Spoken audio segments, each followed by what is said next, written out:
Now that that portion of the building has been demolished overnight, when will the workers be able to return to the site, or have they already returned? I'm about to walk out the door to go out to the site. Based upon what Mayor Cava just said in that last clip, I believe they're out there working right now. The plan was always to immediately get them back on the job as soon as the debris smoke was cleared. I mean, I know it was a tough decision, but we had to get back to the search and rescue efforts. I no doubt would assume you had some of those folks approaching you, or you heard about their concerns with their pets that were still in the building they had to leave behind, not to mention everything that they owned. I met with Debbie Wasserman Schultz, and we went and talked to the families who had survived Yeah. and who are staying in one of our local hotels. We spent about an hour and a half with them. We heard their concerns.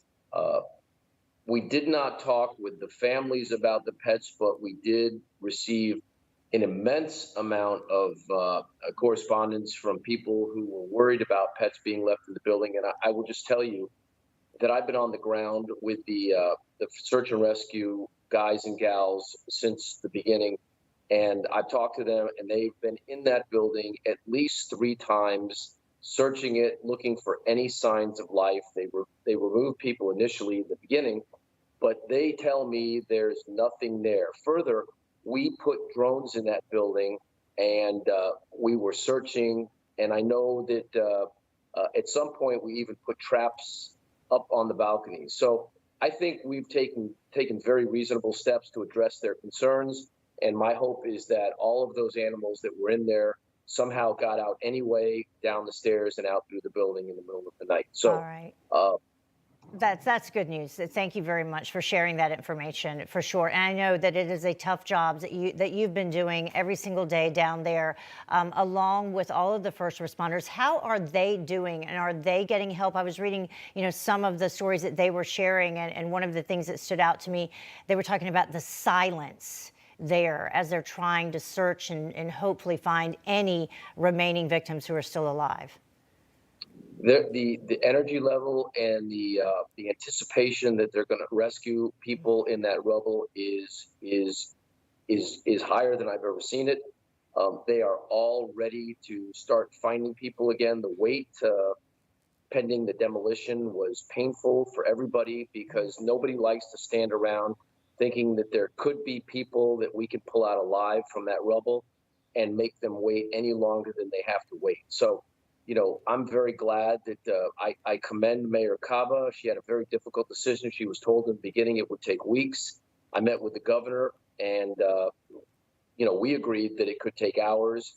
And in the end, that's exactly what happened. And the mayor made a 180-degree turn on that issue. She listened to the experts. She made an incredibly tough decision, Yeah. and that building came down. And that means that we've got all our workers on 100% of that debris pile, and we couldn't go into a third of it because of the danger of the building collapsing. So now Yeah. we're at 100% full power, and we're going to be looking to pull everybody out of there. Yeah, I know last Friday you were very concerned about it, to get those teams back there working to try to find survivors, because every single second counts. What about the demolition itself impacting the site in terms of searching for those survivors? Were they able to demolish it in such a way that if there is anyone there that's still alive, it would not have impacted that? Well, that was the plan all the time, and that's why the demolition had to happen. When I met with the governor, there was a possibility that that building could fall the wrong way and cover the pile where we have people buried.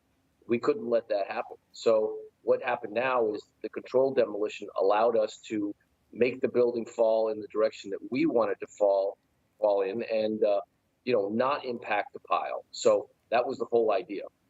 Mayor Burkett, we also spoke about the firefighter who had been searching every single day, and he found his daughter in the debris, who had passed and not survived on Friday. How's that firefighter doing? That's a heartbreaking situation, and it's not unlike a good friend of mine, Captain Chief Carlos Noriega, who lost his mom, and they found her early on. It's heartbreaking. It's devastating. We mourn with them. We love them. We're with them, and that's why we're doing everything humanly possible to pull everybody out of that rubble as soon as possible, because the families deserve it. It's our duty, and that's what we're going to do. All right.